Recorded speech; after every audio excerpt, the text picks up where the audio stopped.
Fala, nação atleticana, tudo bem com vocês? O meu nome é Luiz, sejam bem-vindos ao canal Palavra do Atleticano. E no vídeo desse domingo nós vamos falar da vitória do Atlético Paranaense sobre o Atlético Goianiense em partida válida pelo Campeonato Brasileiro. Então fiquem comigo que logo depois da vinheta a gente volta para falar sobre tudo o que aconteceu nesse confronto.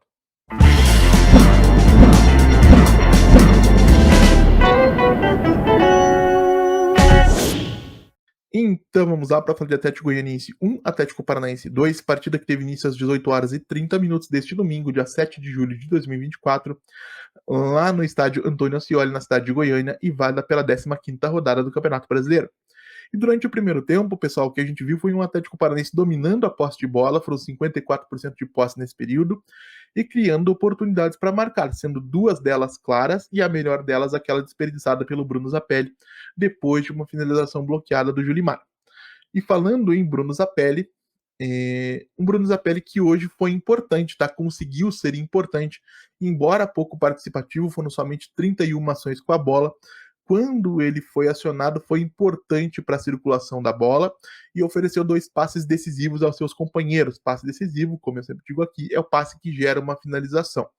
Um Bruno Zapelli que segue no seu processo de adaptação ao futebol brasileiro, um jogador ainda bastante jovem, com um talento a ser explorado e com, lógico, pontos no seu jogo que merecem ou precisariam ser corrigidos, e tudo isso com o passar do tempo deve acontecer. Eu acredito que a médio e longo prazo pode ser um diferencial técnico importantíssimo, o Bruno Zapelli.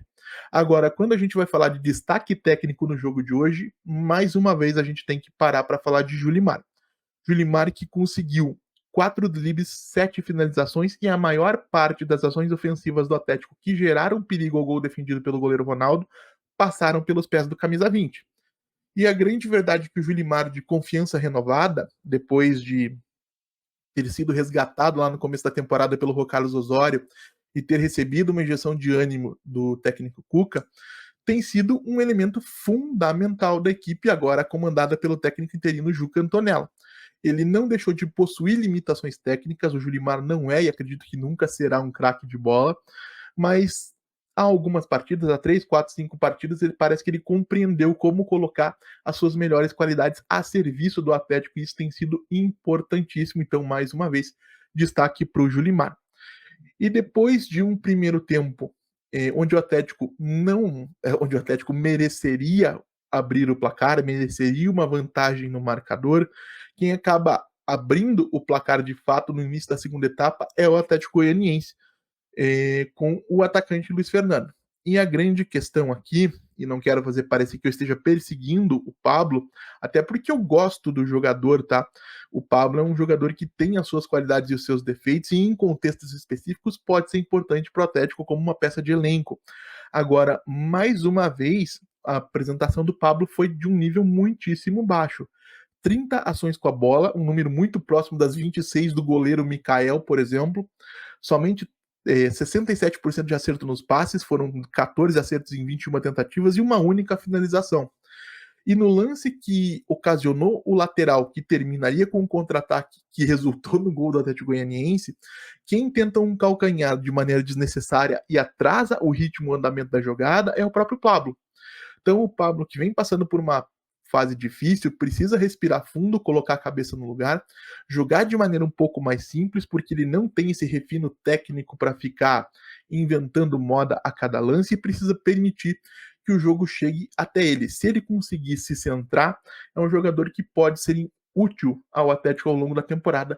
Se for para continuar como está, a tendência é que inclusive perca uma vaga, por exemplo, para o Lucas Diori nas próximas partidas.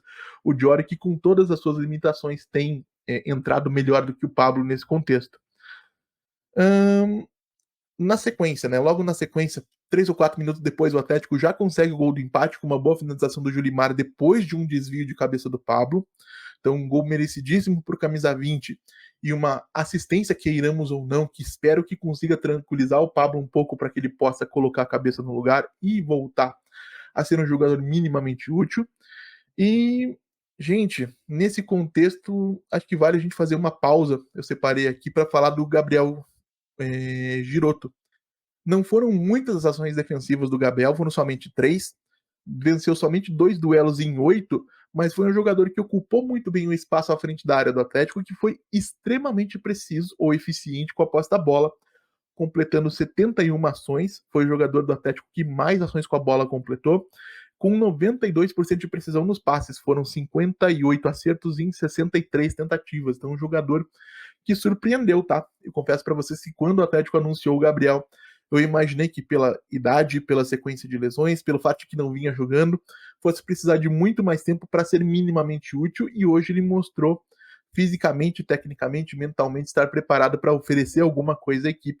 É um jogador que de repente poderia ser experimentado nos próximos jogos, até fazendo dupla com o próprio Fernandinho, né? Apesar da idade, talvez possam combinar bem os dois. E falando em combinar bem, a gente precisa fazer uma pausa para destacar Matheus Gamarra. Completou 14 ações defensivas, separei os números aqui para trazer para vocês, sendo um bloqueio, 2 interceptações e 6 desarmes, além de 5 cortes. Em 16 duelos físicos venceu 10. Um jogador que jovem de seleção paraguaia, eleito o melhor zagueiro da última Copa Libertadores. Por mais que o Cuca insistisse em colocá-lo no banco, vou cravar aqui sem medo de errar, não pode ser reserva do Atlético Paranaense. É um jogador que precisa de cancha para continuar evoluindo e mesmo no estágio atual em que se encontra, já mostrou que tem qualidade suficiente para ser uma referência dessa defesa.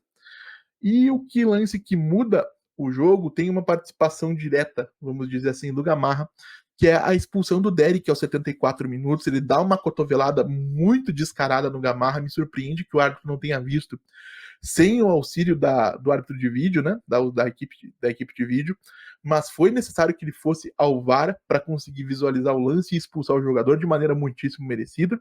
E gostei que o Juca Antonello, na sequência, responde lançando uma série de titulares a partir do banco de reservas. Lógico, o grande nome a ser destacado é do Fernandinho, que entra no lugar do Zapelli com mais liberdade para atacar e que faz a diferença. O é do Fernandinho o passe que encontra o Lucas Diori em condições de colocar o Atlético em vantagem no marcador. Repito que gostei da atuação da comissão técnica nesse sentido, porque atendendo aos anseios do departamento de fisiologia, do departamento de preparação física, preserva alguns jogadores ou vários jogadores no jogo de hoje, mas visualizando a oportunidade de sair de Goiânia nos 3 pontos e tendo diminuído a carga dos jogadores que jogariam naquele momento cerca aí de 15 a 20 minutos, a comissão técnica não tem dúvida e lança esses jogadores para fazer a diferença na reta final.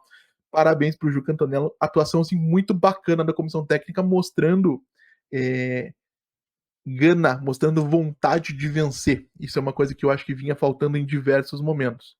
Na reta final, o Atlético não concede grandes oportunidades, faz um esforço consciente para reter a posta da bola e mantê-la no seu campo de ataque, deixa a Goiânia com 3 pontos importantes na bagagem, não somente por voltar ao G6, né, o Atlético reassume a 6ª posição ao marcar o gol com o Lucas Diori, mas principalmente porque traz alguma tranquilidade para que o técnico uruguaio Martin Varini, que foi, que segundo informações da noite de hoje, chega a Curitiba amanhã para assumir o comando do Furacão, possa iniciar o seu trabalho em paz, com tranquilidade para implementar e desenvolver as suas ideias, algo que espero que aconteça.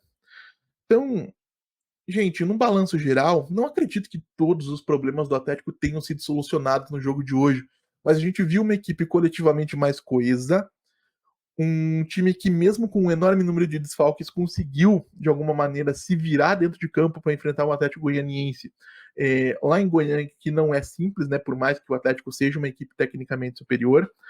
E gostei que a gente viu uma melhora na capacidade de articulação da equipe, a gente viu também uma atuação, ou estreias como titulares, né, do Emerson e do Mikael boas. O Emerson não se destacou, como em algumas outras participações, mas é importante que ele mantenha essa sequência, que ele receba oportunidades para ganhar confiança, para ganhar ritmo de jogo, para entender o futebol profissional, porque é um jogador de muito destaque na base e que, se conseguir alcançar minimamente aquilo que se imaginava para ele, deve ser sim um jogador no mínimo útil e quem sabe até um diferencial técnico importante para o Atlético, que precisa de um ponta mais agressivo, como pode vir a ser um Emerson.